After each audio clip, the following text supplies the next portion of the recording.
देखो, खोड़ा पे जो कांड हुआ है ये यकीनन निंदनीय है, चिंतनीय है। लेकिन दुर्घटना घटने के बाद जब पुलिस किसी क्षेत्र में मोर्चा संभाले तो इसका यह मतलब है कि वहाँ शांति आनी चाहिए। लेकिन जब से उत्तर प्रदेश में योगी जी का शासन है, जब दुर्घटना घटती है माहौल शांत होने की जगह अशांत हो जाता है और ज़्यादा माहौल खराब हो जाता है, अशांति फैल जाती है। अब यहाँ की जो घटना है, सूर्या की जो हत्या हुई है वो असद नाम के व्यक्ति ने करी है। प्रशासन कार्यवाही कर रहा है, असद का एनकाउंटर हो चुका है, घर पे बुलडोजर चलाने की तैयारी है। साथ ही साथ लपेटे में उन लोगों को भी लिया जा रहा है जिनका इससे कोई ताल्लुक नहीं है।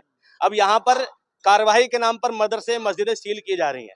चलो ठीक है, प्रशासन को जो कार्यवाही करनी है करे, मगर ये प्रशासन अपनी कानों में रुई डालकर तब बैठ जाता है जब इसी मोहल्ले में बाहरी लोग आते हैं और वो मुसलमानों के नरसंहार की बात करते हैं। यहाँ का मुसलमान इस तरीके से भयभीत है कि वो सूर्य की माँ को जाकर आश्वस्त भी नहीं कर पा रहा, उनके दुख को बांट भी नहीं पा रहा, पड़ोसी नहीं जा पा रहा बाहरी लोगों की वजह से। बाहरी लोगों ने आके यहाँ इतना आतंक मचा दिया, इतनी व्यवस्था खराब कर दी और पुलिस वालों के सामने यहाँ के मुस्लिम लोगों को धमकियां दी जाती हैं। यहाँ तक कहा जाता है कि यहाँ जुमे की नमाज नहीं होगी, यहाँ पर मुसलमानों को जहां देखो वहां मारो। लेकिन यहाँ की पुलिस, यहाँ का प्रशासन उन लोगों पर एक सिंगल कार्रवाई नहीं करा सका है, किसी एक व्यक्ति को बोलते हुए रोकने को तैयार नहीं। उन मीडिया चैनलों के थंबनेल भरे पड़े हैं जो लगातार मुसलमानों के खिलाफ यहाँ से रिपोर्टिंग कर रहे हैं और पुलिस वालों की आंखों के सामने कर रहे हैं। मैं कह रहा हूँ अगर कहीं वाद विवाद हो जाए तो वहाँ पर शांति होनी चाहिए।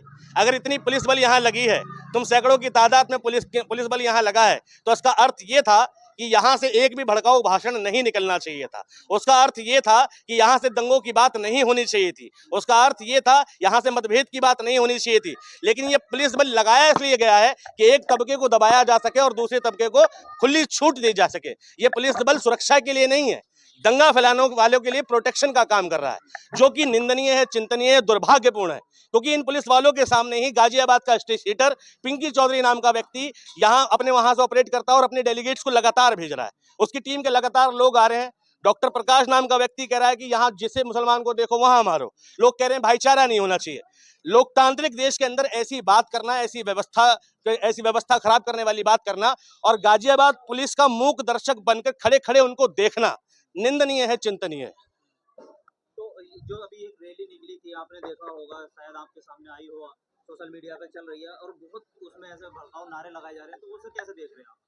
बता तो रहा हूं, जब यहाँ पुलिस है, यहाँ पुलिस बल तैनात है, यहाँ प्रशासन की निगरानी है, डीएम एसडीएम घूम रहे हैं और उनकी नजर के सामने भाषणबाजी हो रही है, उनकी नजर के सामने नरसंहार की बात कर रहे हैं, तो या तो डीएम और यहाँ के पुलिस प्रशासन उन दलों से, उन संगठनों से डरता है या फिर उनको ये बुलवाने में इनकी भी भूमिका है। ये तो तय है। अगर भूमिका नहीं है तो प्रशासन निष्पक्ष होकर उनके खिलाफ भी कार्रवाई करे, माहौल बिगाड़ने वालों के खिलाफ कार्रवाई करे। कल को उनके भाषणों की वजह से यहाँ व्यवस्था खराब होती है, यहाँ किसी तरह का अनहोनी होती है, उसका जिम्मेदार कौन होगा? भाषण देने वाला या उस भाषण को देखते हुए पुलिस वाला? कि वो उस भाषण दे रहा था, पुलिस मूक दर्शक बनी देख रही थी। और दुर्भाग्य यह है कि उत्तर प्रदेश के मुख्यमंत्री को सब नजर आता है, लेकिन उत्तर प्रदेश में तब नजर आता है जब सामने वाला एक्यूज, जो यहाँ पर जितने घटना घटी है, जो यहाँ पर दोषी व्यक्ति है वो मुस्लिम होता है। अभी ग्रेटर नोएडा के अंदर गोपाल नाम का एक बच्चा है 15 साल का, उसकी निर्मम हत्या कर दी गई है, आंखें नोच ली गई हैं उसका बलात्कार किया गया है, उसका प्राइवेट पार्ट काट लिया गया है, लेकिन एक सिंगल ट्वीट नहीं आता है, कोई कार्यवाही नहीं होती है। मैं कह रहा हूं सूर्या को इंसाफ मिलना चाहिए था और मिल भी रहा है। सूर्या के साथ जो हुआ वो बिल्कुल गलत हुआ। किसी मुस्लिम का ये बयान नहीं देखोगे जो असद का समर्थन करता मिलेगा। फिर भी यहाँ पर 2 टके के यूट्यूब मीडिया चैनल वाले मुसलमानों के मुंह में माइक ठूस ठूस कर पूछ रहे हैं आपको दुख है कि नहीं है। मैं पूछ रहा हूं अगर किसी मुसलमान को दुख है भी तो तुम उसका कर क्या लोगे, और नहीं भी है तो उससे हो क्या जाएगा? प्रशासन अपने तरीके से काम करेगा और वो कर रहा है। तो इसमें माहौल बिगाड़ने वाले मीडिया चैनल्स पे कार्रवाई होनी चाहिए, यूट्यूब चैनल्स पे कार्रवाई होनी चाहिए। साथ के साथ जो पुलिस वाले यहाँ व्यवस्थाओं को मूक दर्शक बनकर देख रहे हैं उनका सस्पेंशन होना चाहिए, एसडीएम और डीएम का तबादला होना चाहिए। बकरीद का दिन था, अच्छी खासी पुलिस की पेट्रोलिंग होती है, पुलिस वालों की ड्यूटी होती है, उनकी नाक के नीचे से एक ऐसा कांड हो गया। पहले तो फेलियर ही पुलिस का है, दूसरा फेलियर यहाँ का हॉस्पिटल नहीं है। खोड़ा के अंदर 12-15 लाख की आबादी में कोई सरकारी अस्पताल नहीं है। यह फेलियर यहाँ के विधायकों का है कि यहाँ अस्पताल नहीं ला सके। तीसरा फेलियर किसका है कि यहाँ एम्बुलेंस की सुविधा नहीं आती है। खोड़ा वाले एम्बुलेंस पता है कहाँ मंगाते हैं? दिल्ली बॉर्डर पे जाके। यहाँ से दिल्ली बॉर्डर नजदीक है, अपने मरीज को दिल्ली बॉर्डर पे ले जाते हैं, फिर एम्बुलेंस को कॉल करते हैं, फिर एम्बुलेंस मुहैया होती है। सूर्य को किस गाड़ी पर बैठा के लेके गए थे ये पता है आपको? बाइक पर टांग के लेके गए थे अधमरी हालत में। कहाँ लेके गए थे? गाजियाबाद जिले में नहीं, क्योंकि गाजियाबाद जिले का सरकारी अस्पताल एमएमजी यहाँ से 20 किलोमीटर है। प्राइवेट हॉस्पिटल फोर्टिस में लेके गए। ये गवर्नमेंट का फेलियर भी तो है। तो गवर्नमेंट से सवाल क्यों नहीं पूछा जा रहा? यहाँ से विधायक से सवाल क्यों नहीं पूछा जा रहा? सांसद सवाल क्यों नहीं पूछा जा रहा? योगी जी ने तो अपने बयान में कहा है कि दोस्ती की आड़ में छुरीबाजी नहीं चलेगी। दोस्ती की आड़ में गोलीबाजी चल रही है। दोस्ती की आड़ में छुरीबाजी नहीं चलेगी मानता हूं, लेकिन गोलीबाजी चली। एक त्यागी लड़का है, विजयनगर की तरफ मार दिया गया, एथलीट था, खटीक ने मारा। क्यों चल गई गोलीबाजी? और उत्तर प्रदेश के मुख्यमंत्री को कहना चाहूंगा कि संविधान की आड़ में धार्मिक एजेंडा नहीं चलना चाहिए। तुम एक संविधान की कुर्सी पर बैठे हो, लोकतांत्रिक कुर्सी पर बैठे हो, कम से कम शर्म आनी चाहिए उत्तर प्रदेश के मुख्यमंत्री को कि सत्ता के शीर्ष पर बैठकर प्रजा को, अपनी लोकतांत्रिक जनता को धार्मिक चश्मों से देख रहे हो। जनता में भेद नहीं होना चाहिए, इंसाफ मिलना चाहिए, लोगों को इंसाफ मिलना चाहिए। अगर वहां सूर्य की मां पीड़ित है तो वहां जो त्यागी लड़का है उसकी मां भी पीड़ित है। वो 15 साल का जो बच्चा गोपाल है उसकी मां भी पीड़ित है। और उसके बाद उत्तर प्रदेश के मुख्यमंत्री ने ऐसा इंसाफ, एक घटना चुन के गिना दो कि किसी मुस्लिम के मामले में कार्रवाई की गई हो। उल्टा अपराधियों के समर्थन में चली जाती है। अखलाक दादरी वाला मोब लिंचिंग में मारा गया था। उत्तर प्रदेश सरकार ने क्या किया? मुजरिमों के खिलाफ मुजरिमों के समर्थन में कोर्ट चली गई कि मुकदमा खत्म किया जाना चाहिए। उत्तर प्रदेश में ना जाने कितनी मोब लिंचिंग हुई।